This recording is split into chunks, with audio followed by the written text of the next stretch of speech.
لكل شيء زينة في الورى وزينة المرء تمام الأدب از خدا خواہ ہی میں توفیق ادب بے ادب محروم گاشت از فضل را রহমতের নবীকে বললেন দায়িত্বশীল প্রত্যেক মা বাবা সন্তানের জন্য দায়িত্বশীল, প্রত্যেক স্ত্রীর জন্য স্বামী দায়িত্বশীল, মুসল্লিদের জন্য ইমাম ও খতিব দায়িত্বশীল, ওয়ার্ডের মেম্বার ওয়ার্ডের মানুষের জন্য দায়িত্বশীল, ইউনিয়নের একজন চেয়ারম্যান ইউনিয়নবাসীর জন্য দায়িত্বশীল, গোটা দেশের মানুষের জন্য দায়িত্বশীল সরকার, আর গোটা উম্মতের জন্য দায়িত্বশীল একমাত্র শুধুমাত্র কেবলমাত্র উলামায়ে কেরাম। আর একজন সাহাবী বললেন, ইয়া রাসূলুল্লাহ, আমার অধীনেও কেউ নাই, আমিও কারো অধীনে না, আমি একা, আমার কোনো দায়িত্ব আসেনি। রহমতের নবী বললেন, আপনার অঙ্গ যে আছে অঙ্গ প্রত্যঙ্গের আপনি দায়িত্বশীল। আল্লাহ দুটো হাত দিয়েছেন, দুটো পা দিয়েছেন, কিয়ামতের দিন আল্লাহ এগুলোর হিসাব নিবেন। এমনি দেন নাই, হাতের ডিউটি আছে আলাদা, পায়ের ডিউটি আলাদা, চোখের ডিউটি আলাদা।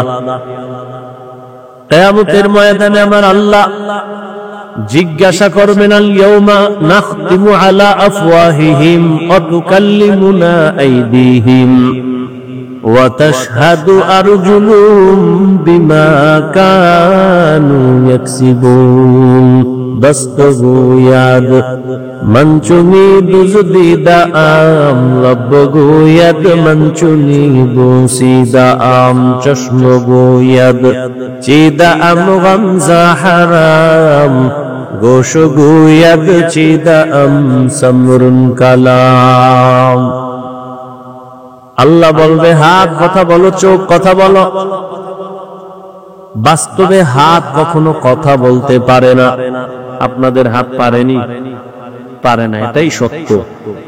কিন্তু মুমিনের আকীদা বিশ্বাস রাখতে হবে, দুনিয়ার সব বিবেক যেটাকে বলে এটা হবেই না, অসম্ভব। আমার রব বলেন এটা আমার কুদরতের দ্বারা সম্ভব। মরা গাছে কথা বলতে পারে না, এটাই সত্য। আল্লাহ যদি কুদরতি ক্ষমতা দেন, পারবে? দুধের বাচ্চা কথা বলতে পারে না, আল্লাহ যদি ক্ষমতা দান করে তো পারবে। কিয়ামতের ময়দানে যখন আল্লাহ বলবেন হাত কথা বলো, হাত কথা বলা শুরু করবে। আল্লাহর কুদরতি ক্ষমতায় বলবে, তোমার যে দায়িত্ব দেওয়া হয়েছিল যেই ডিউটির জন্য, ওই ডিউটি পালন করছে কিনা বলো। হাত আল্লাহর কাছে বলবেন, হে মালিক, এই হাতের দ্বারা মা বাবার কল্যাণে কাজ করবে, করে নাই। হাতের দ্বারা উলামায়ে কেরামের পেছনে নেক আমলে হাত ব্যবহার করবে, করে নাই। বরং মানুষের পেছনে ক্ষতি সাধনের জন্য হাত ব্যবহার করেছে। গরিবের বেতন নষ্ট করার জন্য হাতের কলম ব্যবহার করেছে। চোখ বলো, তোমার ডিউটি পালন হয়েছে কিনা। চোখ আল্লাহর আদালতে জবাব দিবেন, হে মালিক, এই চক্ষু দিছো মা বাবা দেখার জন্য, দেখে নাই। এই চোখ দিয়েছো বাইতুল্লাহ দেখবে, দেখে নাই। এই চক্ষু দিয়া কোরআন দেখবে, সওয়াব দেখে নাই। তো কি করছে? এই কোরআন দিয়া সারাটা রাত দরওয়াজা জানালা বন্ধ করে মোবাইলের দিয়ে তাকায়া কবিরা গুনাহ দেখছে। কিয়ামতের দিন চোখ আমার আল্লাহর দরবারে কথা বলবে। এজন্য আল্লাহর নবী বলেন, সাবধান, দায়িত্ব সম্পর্কে আল্লাহর আদালতে দাঁড়াতে হবে। সবাই জবাবদিহিতার কাঠগড়ায় দাঁড়াবেন। এই ভয়টা সাহাবায়ে কেরামদের মধ্যে চলে আসার কারণে দেশের ক্ষমতা হাতে নিয়েও রাতের গভীরে নামাজে দাঁড়ায় দাঁড়ায় কান্না করেছেন। জান্নাতের টিকিট হাতে পাইয়া সাহাবায়ে কেরামের কান্নার আওয়াজ। আর আমরা এত বয়ান শুনি, বয়ান জানি, এখানে এমন একটা মানুষও নাই যেই কথা জানে না। মিথ্যা বলা হারাম, গালি দেওয়া হারাম, গীবত করা হারাম, সুদ খাওয়া হারাম, ঘুষ খাওয়া হারাম, জুলুম করা হারাম, চুরি করা হারাম, ডাকাতি হারাম, কাউকে হত্যা করা হারাম। জানার পরেও বহু বান্দা মিথ্যা বলে, গালি দেয়, গীবত করে। এর কারণটা কি? অথচ এর পেছনে উলামায়ে কেরাম তো বয়ান কম করে না, তাবলীগ ও দাওয়াত ও তাবলীগের মেহনত কম চলে না। জুমার দিন খতিবের বয়ান, উলামায়ে কেরামের হাড় ভাঙা পরিশ্রমের বয়ান। এরপরেও কেন আমলের খাতা শূন্য? এর একমাত্র কারণ আল্লাহর আদালতে দাঁড়াইয়া হিসাব দেওয়ার ভয় অন্তরে এখনো আসে নাই। আর ততদিন পর্যন্ত আল্লাহর আদালতের ভয় অন্তরে আসবে না যতদিন পর্যন্ত একটা মানুষ আল্লাহর প্রিয় বান্দা ওলিদের বন্ধু না হবে। উলামায়ে আহলে হকের বন্ধু যতদিন হবে না, বয়ান চলবে, আমল হবে না। ওর কপাল বড় খারাপ। আর কপাল যদি খারাপ হয়ে যায়, আমি হাফিজুর রহমান কেন, মক্কা মদিনার ইমাম কেন, স্বয়ং নবী, যেই নবীর চেহারা দেখলে পেটের ক্ষুধা থাকে না, কেমন মায়ার নবী আমার, যে নবীর চেহারার মোহাব্বতের নজরে দেখলে জাহান্নাম হারাম। ওই নবী রাস্তা দিয়ে যখন চলেন, দুপার্শ্বের গাছ নত হয়ে আবার নবীরে সালাম জানায়। সাহাবায়ে কেরাম কানে শুনতেছেন, নবী হাঁটতেছেন, বারবার জঙ্গল থেকে সালামের আওয়াজ আসতেছে। ও পয়গম্বর, মানুষ দেখি না সালাম আসতেছে কোথা থেকে? রহমতের নবী বলেন, সাহাবা, আমি মুহাম্মদের আগমনের সুবাস পাইয়া জঙ্গলের হরিণ আমারে সালাম জানায়। যেই নবীর চেহারা দেখলে ক্ষুধা থাকে না, ওই নবীকে 13টা বছর পাশে সামনে দাঁড়ায় 13 বছর দেখলো, বয়ান শুনলো, কপালে কালেমা আসে নাই। এত বড় বেঈমানের নাম জানেননি? কথা বলে, কথা বলতে কি সমস্যা আপনাদের? এমনি দোকানে বইয়া গরম বানায় ফেলা, মসজিদে গরম, যেখানে কথা প্রয়োজন সেখানে বলবেন না। এত বড় নিকৃষ্ট বেঈমান, 13টা বছর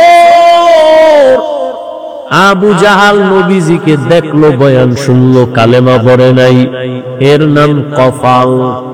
অন্যদিকে 27 বছরের যুবক তরবারি নিয়ে যায় নবীকে জবাই করার জন্য। নবীজিরে দেইখা তরবারি ফালায় বলেন, নবী কল্লা কেটে দেন, তবে আগে কালেমা রশি গলায় লাগায় দেন। মান ইয়াহদিল্লাহু ফাহুয়াল মুহতাদ ওয়া মান ইউদ্লিল ফালান তাজিদ লাহু ওয়ালিয়াম মুরশিদা। হেদায়েত আল্লাহ যাকে দিবেন পেয়ে যাবে, আর আল্লাহ যার হেদায়েতের দরজা খুলবে না, আমি হাফিজুর রহমান কেন স্বয়ং নবীর বয়ানও কপালে কালেমা আসবে না। হাতের মুষ্টির মধ্যে পাথর নিয়া আবু জাহাল কয়, ভাতিজা, আমার হাতে কি আছে বলতে পারলে এখন আমি কালেমা পড়ব, নবী মানব। নবী বলেন, আমি বলতে পারি না। কেন পারো না? বলে, আমি গায়বের ইলম আল্লাহ দেন নাই, তবে হাতের মুষ্টিতে যা আছো একটু আওয়াজ দাও। পাথরগুলো কালেমায়ে শাহাদাত পড়া শুরু করলো। আবু জাহাল পাথরগুলো মাটির মধ্যে ফেলে বলে, ভাতিজা, তুমি এত বড় জাদুকর আমি জানতাম না। এর নাম কপাল।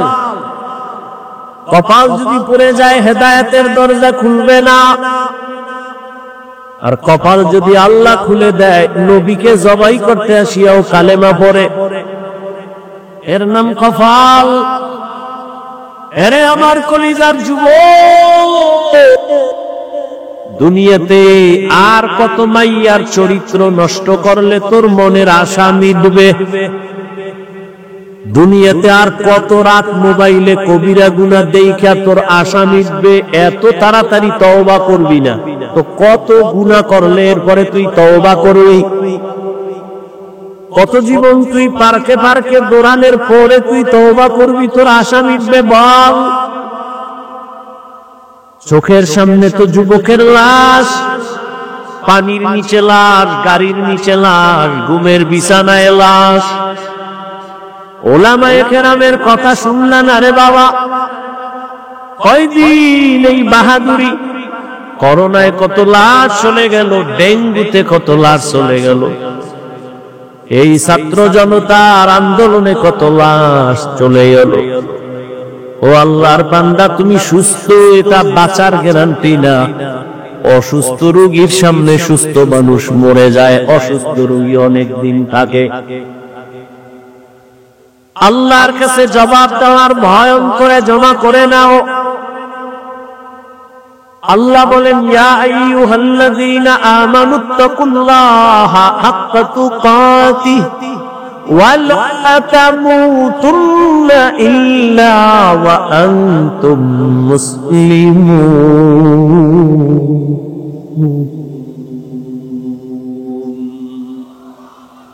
আল্লাহ বলেন, আমাকে ভয় করার মতো হক আদায় করে ভয় করো। সাহাবায়ে কেরাম নবীর সামনে গিয়া বললেন, ইয়া রাসূলুল্লাহ, আল্লাহ যত বড়, ওই পরিমাণ ভয় কোন বান্দার দ্বারা করা সম্ভব না। নবীও পেরেশান হয়ে গেলেন। জিবরাইল আমিন আসলেন আল্লাহর অর্ডারে আয়াত নিয়া, নবীর গিয়া জানায় দাও, ইত্তাকিল্লাহা মাস্তাতাতুম, আমার হক আদায় করার দরকার নাই, বরং বান্দা যেন তার সাধ্যমতো আমি আল্লাহর ভয় অন্তরে নিয়ে চলে। আর একটা সতর্কবাণী শুনায় দাও, মুসলমান না হয়ে যেন কবরে না যায়। আল্লাহ বলেন নাই বক্তা না হইয়া মরিস না, পীর না হইয়া মরিস না, ডাক্তার না হইয়া মরবি না। আল্লাহ বলেন, তুমি ডাক্তার না রোগী, পীর না মুরিদ, ইমাম না মুক্তাদি, আলেম না মূর্খ, ধনী না গরিব, আমার জানার দরকার নাই। আমার কাছে পরিচয় এক, তুমি মুসলমান কিনা। মুসলমানের জন্য আহলুল্লাহ যারা আল্লাহওয়ালা, এরা বলেন পীর হওয়া সহজ। কি পীর হওয়া? কি পরিমাণ পীর আমিও চট্টগ্রামে আছে। সকাল থেকে সন্ধ্যা, সন্ধ্যা থেকে সকাল, খালি রড পুইরা ভিড়াইলেও আলহামদুলিল্লাহ পারবে না। হে শুধু পীর না, জমানার কুতুব, মুজাদ্দিদে জামান, আন্তর্জাতিক বেঈমান, এরকম পীর আছে না নাই? আল্লাহ হেদায়েত দান করুন। ভাইরা আমার, মুসলমান না হইয়া মরিও না রে যুবক। আল্লাহ বলেন, আমাকে হক আদায় করে না পারলেও সাধ্যমতো ভয় করো। এখানে আমরা যারা বসে আছি, দাঁড়ানো আছি, যদি জিজ্ঞাসাই করি আল্লাহকে আপনারা কারা কারা ভয় করেন, প্রশ্নটা করলে সবাই হাত উঁচু করে বলবে অবশ্যই আমরা হুজুরদের থেকেও বেশি ভয় করি। অথচ এখানে এমনও মানুষ বসে আছেন, আজকে ফজর পড়ে নাই, জোহর পড়ে নাই, আসর পড়ে নাই, মাগরিব পড়ে নাই, এশাও পড়ে নাই, এরপরও চাপাবাজি করে আমগো দিল পরিষ্কার আছে না নাই? এরপর বলে আমি আল্লাহকে ভয় করি, আমি 5 ওয়াক্ত নামাজ পড়িয়া বলি আল্লাহকে ভয় করি। আপনি নামাজ বাদ দিয়া বলেন আল্লাহকে ভয় করি। আমি পর্দা রক্ষা করে বলি আল্লাহকে ভয় করি, আপনি পর্দা বন্ধ করে বলেন আল্লাহকে ভয় করি। আমি দাড়ি রেখে বলি আল্লাহকে ভয় করি, আপনি দাড়ি না রেখে বলেন আল্লাহকে ভয় করি। দোনো দলের ভয় কি সমান? না। আসলে আপনার মধ্যে মোটেও ভয় নাই, ভয়ের হাকিকতি আপনি জানেন না। ভয়টা আসলে কি? বলে একটা সন্তান মা বাবাকে ভয় করে। প্রমাণ কি? বলে মা বাবার সামনে অন্যায় করে না, শাস্তির ভয়। একটা ছাত্র শিক্ষকের ভয় করে, কেন? প্রমাণ কি? বলে শিক্ষকের সামনে অন্যায় করে না, শাস্তির ভয়। ঠিক এই দুনিয়ায় যেই বান্দা, যেই বান্দি আল্লাহকে ভয় করবেন, ওই বান্দা গলায় ছুরি লাগাবে, দাড়ির মধ্যে অস্ত্র লাগাবে না।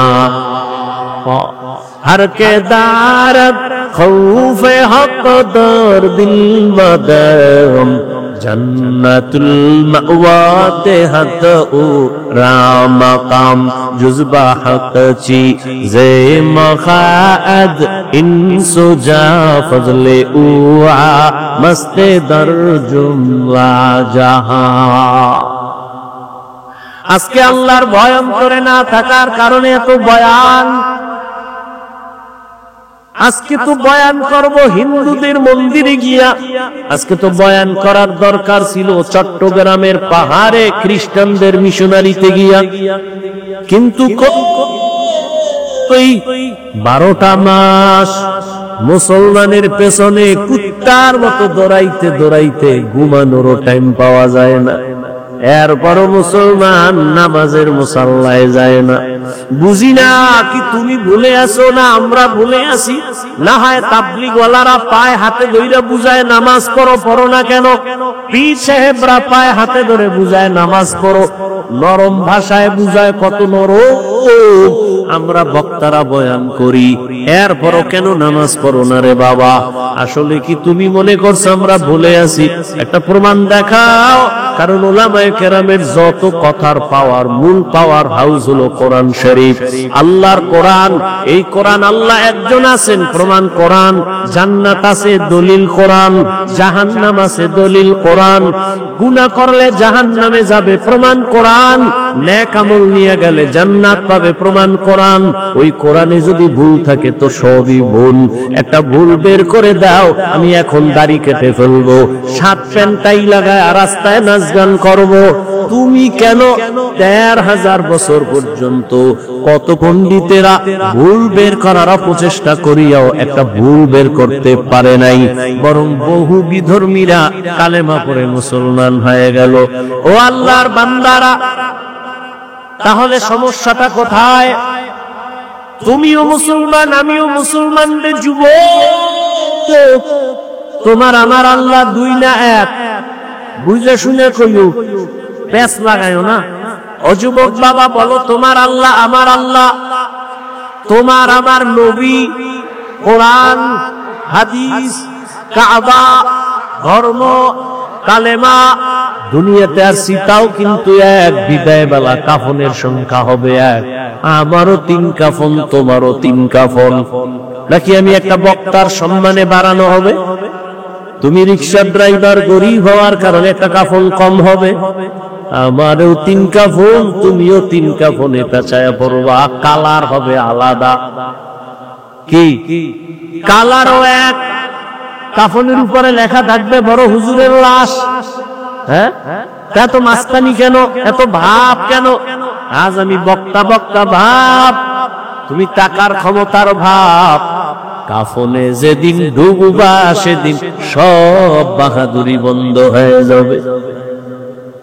কে ধনী, কে গরিব, কে আলেম, কে মূর্খ, কে ইমাম, কে মুক্তাদি, কাফনে লেখা থাকবে। সব লাগলে কাকার হয়ে যাবে। কবরের সাইজও হবে,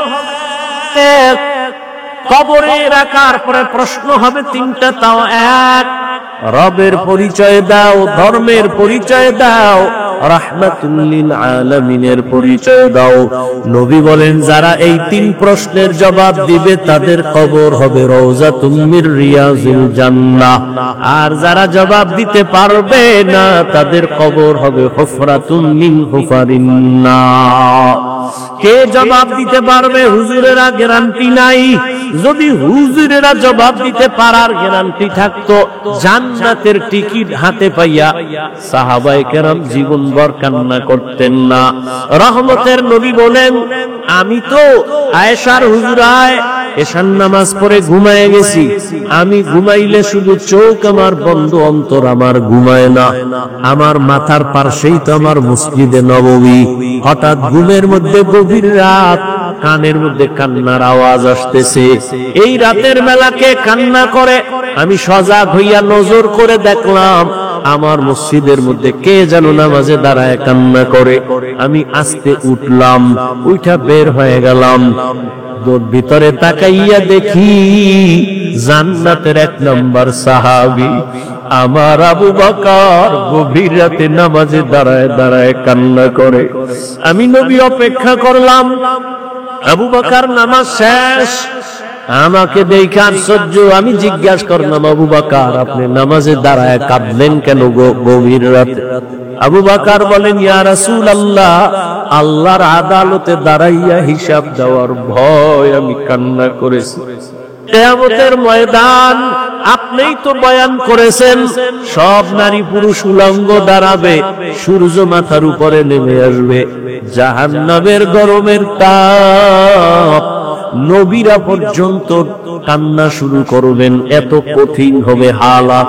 ওই সময় আল্লাহ যদি আমারে ডাকেন আর বলেন, আবু বকর জাহান্নামের দরজা থেকে দইরা তোমারে জান্নাতের টিকিট হাতে দিছি, বলো আমার কাছে কি নিয়ে আসছো? আমি যদি বলি, আল্লাহ তোমার মোহাব্বতে নামাজ পড়ছি, তেলাওয়াত করেছি, জিকির করেছি, এই আমল নিয়ে আসছি। আল্লাহ যদি বলে ফেলে, আবু বকর তোমার আমল আমার কাছে পছন্দ হয় নাই, আমার জান্নাত আমারে দাও, তোমার আমল নিয়ে জাহান্নামে যাও। জাহান্নামের ভয় আমার হাতে জাহান্নামের হ্যান্ডকাপ লেগে যাবে। সাহাবায়ে কেরাম জান্নাতের টিকিট পাইয়া যদি নামাজে দাঁড়ায় সারা জিন্দেগি কান্না করেন, তুমি আমি কে? তোমার আমার তো কোনো হিসাবই নাই। তুমি আমি মাওলানা দাবি করি, কিন্তু না, আসলে আমি মানুষই হইতে পারি না। মাওলানা হইছি ঠিক, আমার সার্টিফিকেট আছে মাওলানা, এটাও ঠিক, তুমি মুফতি সাহেব, এটাও ঠিক, তবে ভালো করে বুঝো, একটু আগেই বলেছি আল্লাহ কিন্তু বলে নাই মাওলানা না হইয়া কবরে আসবা না, মুফতি সাহেব না হইয়া মরবা না। আল্লাহ বলে তোর মুফতিগিরির দাম নাই, মাওলানাগিরির দাম নাই, আমার কাছে আসার আগে মুসলমান হইয়া কবরে আসবা। মুসলমান হইয়া মরার ব্যাখ্যা কি? আল্লাহ মুমিনকে বলেন মুসলমান হইয়া মর, কোন বেঈমানকে বলেন নাই।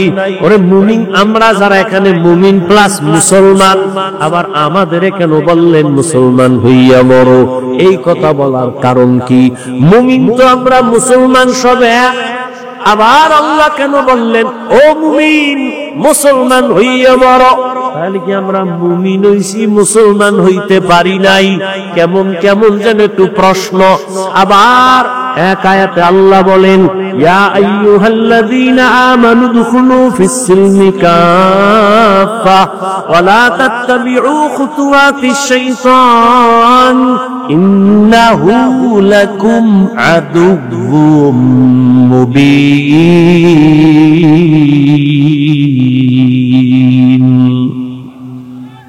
এই আয়াতে আল্লাহ বলেন, এই মুমিন ইসলামের মধ্যে ঢোক, পরিপূর্ণ ঢুকে যাও।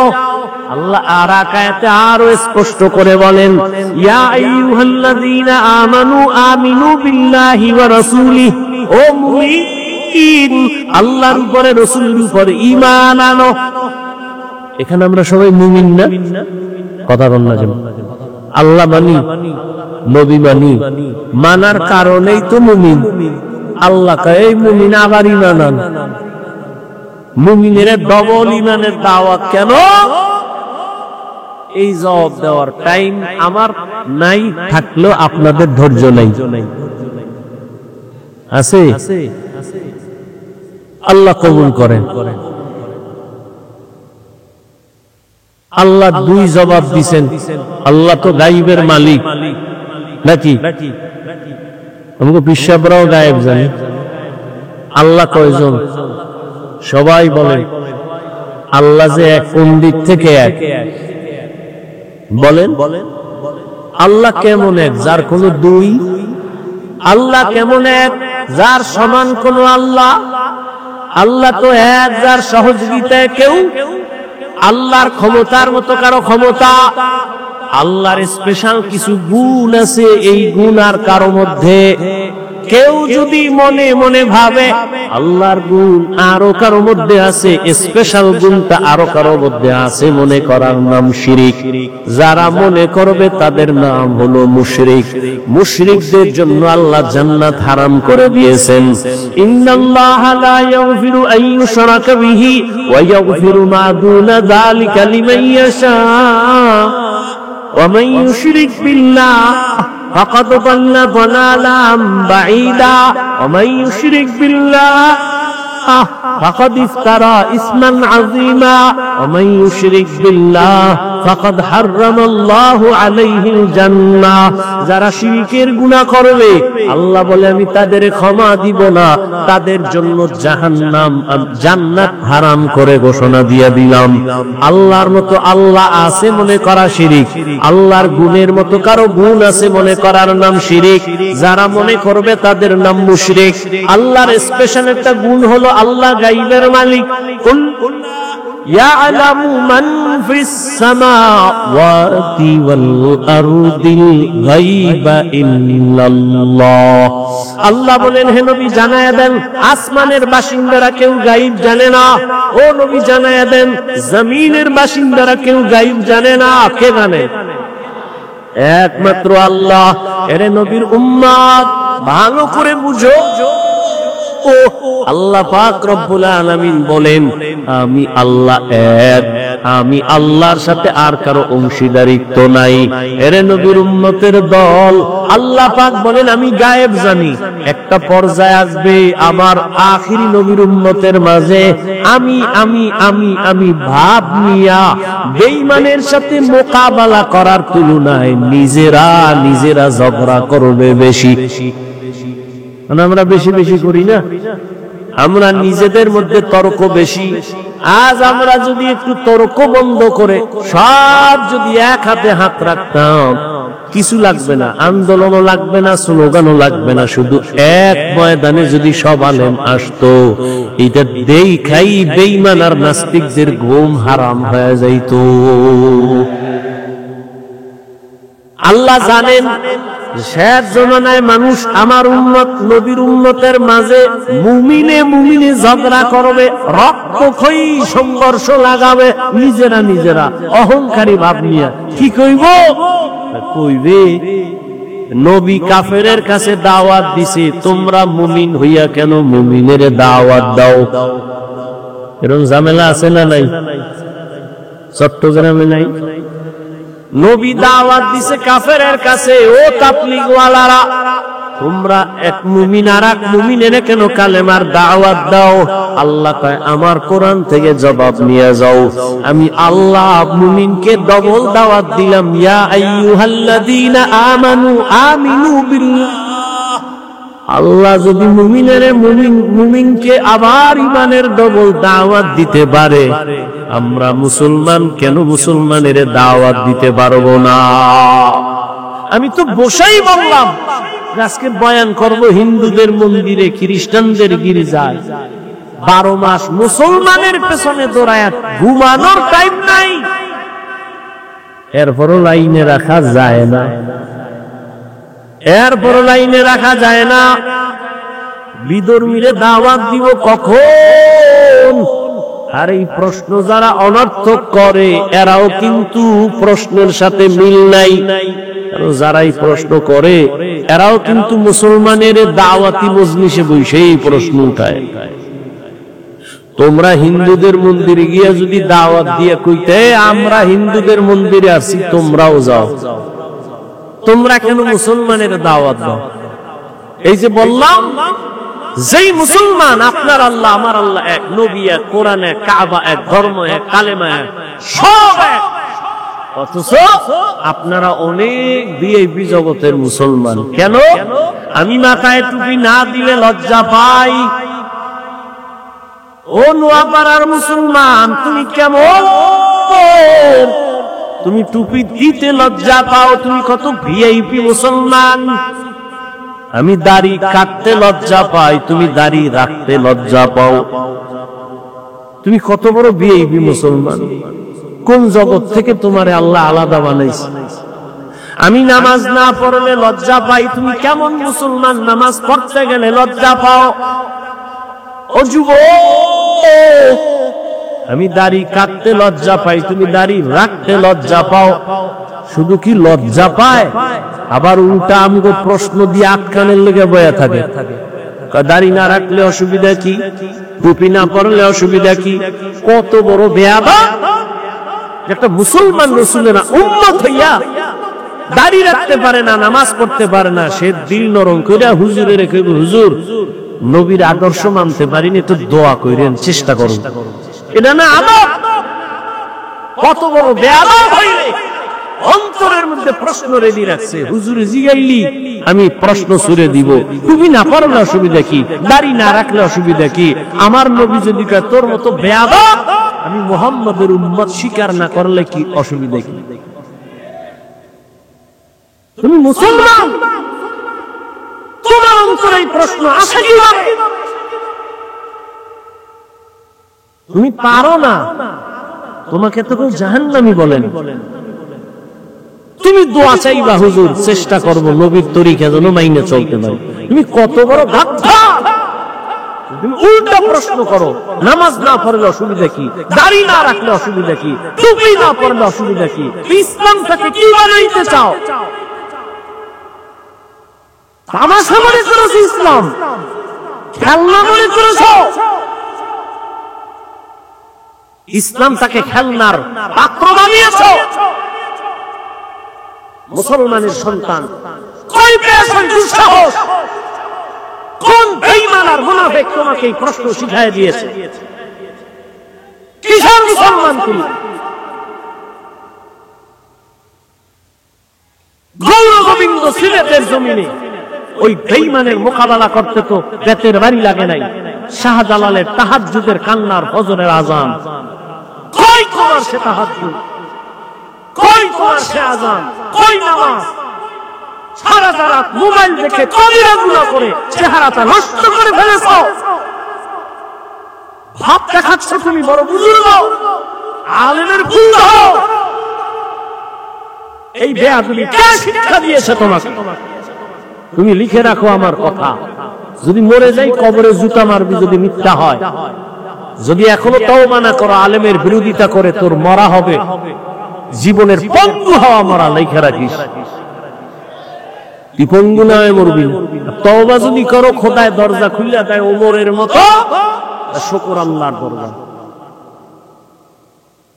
একটা মুসলমান যারা আদর্শ দেখলে মানুষ চলে আসবে দিনের দিকে। বেঈমানের সাথে তর্ক নাই, মুমিনে মুমিনে তর্ক। এর উঠাও, এর নামাও, 24টা ঘন্টা এই নিয়ে জীবন কাটাচ্ছে। নামাজ নাই, রোজা নাই, তেলাওয়াত নাই, খবর নাই, মায়ের খবর নাই, মাইয়ার খবর নাই, বউয়ের খবর নাই, পরিবারের খবর নাই, খালি আলেমদের সমালোচনা সমালোচনা। দেশে আলেম যদি না থাকে তো ইসলাম কই? ইসলামটাকে এত দুর্বল মনে করেছো কেন?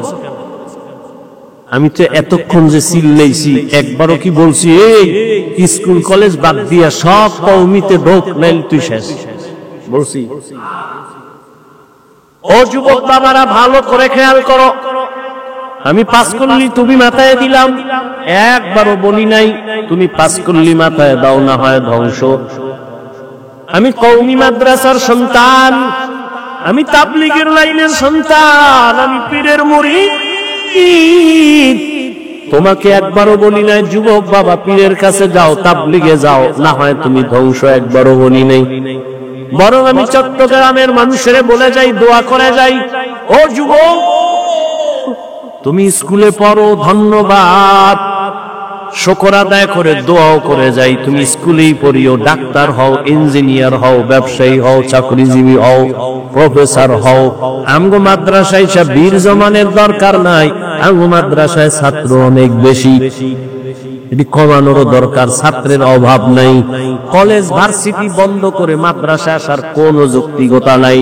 বরং তুমি ওখানে লেখাপড়া করে ডাক্তার হও, ইঞ্জিনিয়ার হও, প্রফেসর হও, ব্যবসায়ী হও, চাকরিজীবী হও। তবে একটা দাবি, বেয়াদব জীবনে হইও না রে বাবা। যদি তুমি মা বাবার সাথে বেয়াদবি করে বদদোয়া নাও, পঙ্গু হয়ে যাবা, তোমার জীবন নষ্ট। তুমি যদি বেয়াদবি করিয়া ডাক্তার হও, ডাক্তার হইলে তুমি বেয়াদবি মার্কা ডাক্তার যদি হও, তুমি তাসলিমার মতো জুতা খায়া পালানো ছাড়া উপায় হবে না। অতএব বাবা তুমি বেয়াদব হইও না, তুমি একজন সফল আদর্শের ডাক্তার হও, আদর্শবান ইঞ্জিনিয়ার হও, আদর্শবান ব্যবসায়ী হও।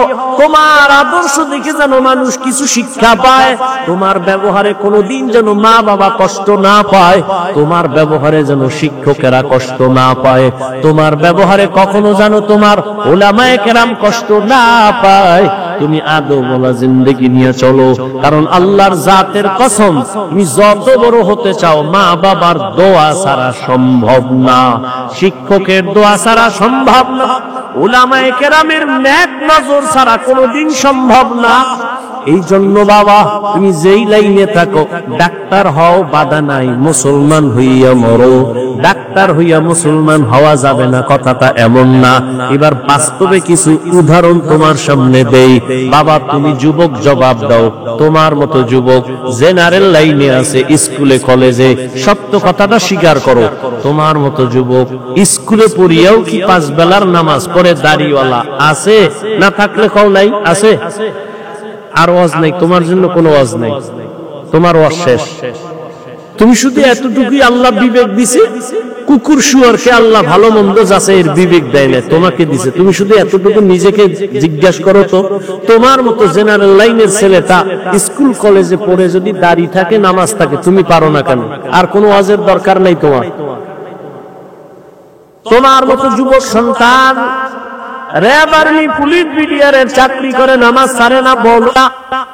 তোমার মতো যুবক তাকায় দেখো, ওসি বিসিএসপি 5 ওয়াক্ত নামাজ পড়ে, বলো তুমি কেন পারবা না? তোমার মতো যুবক সন্তান রাস্তায় গাড়ি চালায়, ড্রাইভারি করে, এক বেলার নামাজও বাদ দেয় না, বলো বাবা তুমি কেন পারবা না? ও যুবক বাবারা, তোমার মতো কত ব্যবসায়ী আজান হয়েছে দোকান বন্ধ করে নামাজে চলে গেছে, দাড়িও ফালায় না, নামাজও বাদ দেয় না, হারাম ভাবে ব্যবসা করে না, এমন বান্দা আছে, তুমি কেন পারবা না? জীবনে মাদ্রাসায় পড়ে নাই, আলিফ বাতাও শিখে নাই, জেনারেল লাইনে থাইকা যদি তোমার মোহাব্বত আল্লাহর নবীর আদর্শ নিয়ে চলে, তুমি এতটুকু নিজেকে জিজ্ঞাসা করিও, বালিশে মাথা লাগায়, তুমি কেন পারবা না? তোমার মতো যুবক নদীর মধ্যে মাছ ধরে নামাজ পড়ে, তুমি পারো না কেন? কৃষি কাজ করে নামাজ পড়ে, তুমি কেন পারো না? এখনো সময় আছে, তওবা করে নাও। ও পর্দার আড়ালের মা বোনেরা, আসেনি মা বোন? হ্যাঁ, এরে আম্মা জানেরা, বোনেরা, আপনাদের সন্তানদেরকে নিয়ে যত কথাই আমি শুনাইলাম, এই কথা বাস্তবায়ন হবে না যদি আপনাদের চেষ্টা না থাকে, দোয়া না থাকে। কারণ আপনারা নবীদের মায়ের মতো দামি, আপনারা সাহাবায়ে কেরামদের মায়ের মতো দামি, আপনারা খাদিজা রাদিয়াল্লাহু আনহার মতো দামি, ফাতেমা রাদিয়াল্লাহু আনহার মতো দামি, আয়েশা রাদিয়াল্লাহু আনহার মতো দামি।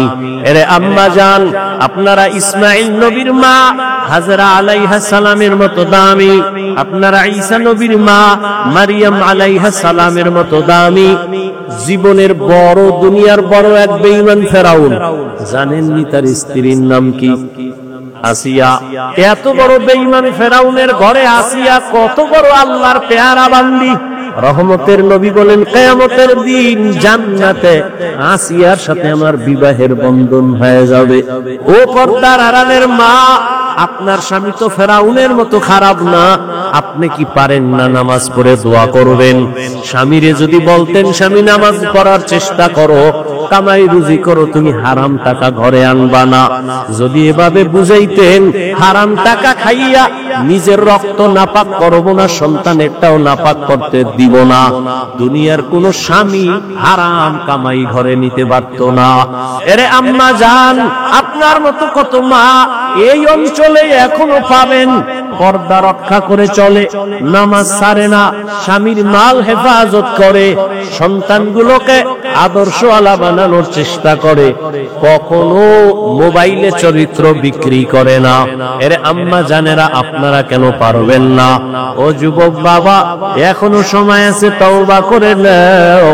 জীবনে তো কম নামাজ ছাড়লা না, মনে চাইছে পার্কে যাবা, দৌড়ায় গেছো, কেউ বাধা দিছে ফিরো নাই, মনে চাইছে গুনাহ করবা, করেছো, বাধা মানো নাই, মনে চাইছে নামাজ পড়বা না, পড়ো নাই, হাজার মানুষ বুঝাইছে নামাজ পড়ো নাই, আর কত বাহাদুরি করবা?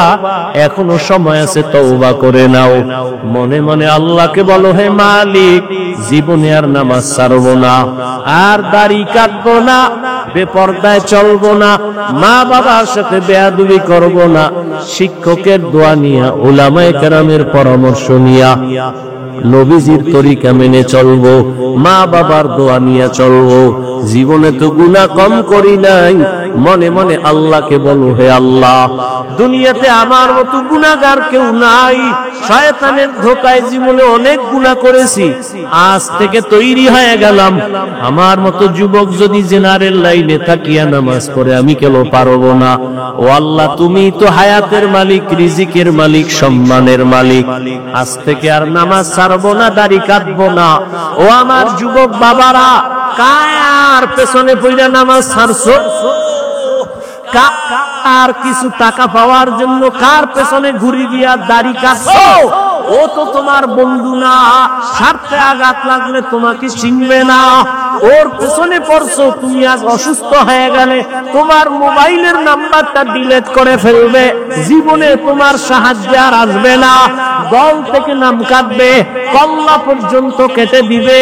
কার পেছনে পড়িয়া 2 টাকা পাওয়ার লোভে নামাজ হারাইছো, দাড়ি কাটছো, বেপরদায় চলতেছো, এরা সব ধান্দাবাজ আর চান্দাবাজ, এরা তোমার আপন কোন বন্ধু না। এই তুমি তোমার আপন বন্ধু উলামায়ে কেরাম, ওই উলামায়ে কেরামের দোয়া নিয়ে সামনে আগাও। ওরে তুমি বিপদে পড়লে কেউ নাই, কেউ যাবে না, কিন্তু উলামায়ে কেরাম কলিজা ভরে দোয়া করবে, কোনদিন বদদোয়া করবে না। এখনো সময় আছে, তওবা করে নাও। রিজিকের মালিক কে? তাহলে কার পিছনে ঘুরে নামাজ ছাড়ছো? রিজিক তো আল্লাহ দিবে, তুমি বেনামাজির পিছনে দৌড়াও কেন? আল্লাহ রিজিক দিবে। গর্তের পিপিলিকার খানা কে দেয়? জঙ্গলের প্রাণীর খানা কে দেন? নদীর মধ্যে হাজারো লাখো মাছের খানা কে দেন? ওরা দামি না আমরা দামি? ওদের যদি আল্লাহ দিতে পারে আমগো পারবেন না? তাহলে পাগল হয়ে দৌড়াও কেন বেনামাজির পেছনে, সুদের পেছনে? এখনো সময় আছে, তওবা করে নাও। মরিয়া গেল আর নামাজ ছাড়বা না, বেপরদায় চলবা না, নবীর তরিকা মেনে উলামায়ে কেরামের পরামর্শ নিয়া, মা বাবার দোয়া, শিক্ষকের দোয়া নিয়ে চলবা। তওবা করার মতো যদি অন্তর তৈরি হয়ে থাকে, কপালে যদি আবু জাহেলের মতো না হয়, ওমরের মতো অন্তর থাকে যে মরিয়া গেল আর নামাজ ছাড়বো না, দাড়ি কাটবো না, মা বাবার বদদোয়া নিব না, শিক্ষকের দোয়া নিয়ে, উলামায়ে কেরামের পরামর্শ নিয়ে চলবো নবীর তরিকায়। যদি তওবার নিয়ত হয়, খাঁটি তওবার নিয়ত যাদের আছে, মুনাফিকি না অন্তরে না থাকে, খাঁটি তওবার নিয়তে দুটো হাত আমার আল্লাহকে দেখাইয়া দাও। আয় আল্লাহ, হাতগুলো কবুল করে নেন, তওবা কবুল করে নেন, তওবার উপরে মজবুত হইয়া চলার মতো তৌফিক দান করেন, আমিন। আলহামদুলিল্লাহি রাব্বিল আলামিন, والصلاة والسلام على سيد الأنبياء والمرسلين وعلى آله وأصحابه أجمعين. يا أرحم الراحمين، يا أرحم الراحمين، يا أرحم الراحمين، رب ارحمهما كما ربياني صغيرا. اللهم إنك عفو كريم تحب العفو فاعف عنا. اللهم إنا نسألك رضاك والجنة ونعوذ بك من سخطك والنار. اللهم إنا نعوذ بك من البرص والجنون والجذام وسيء الأسقام.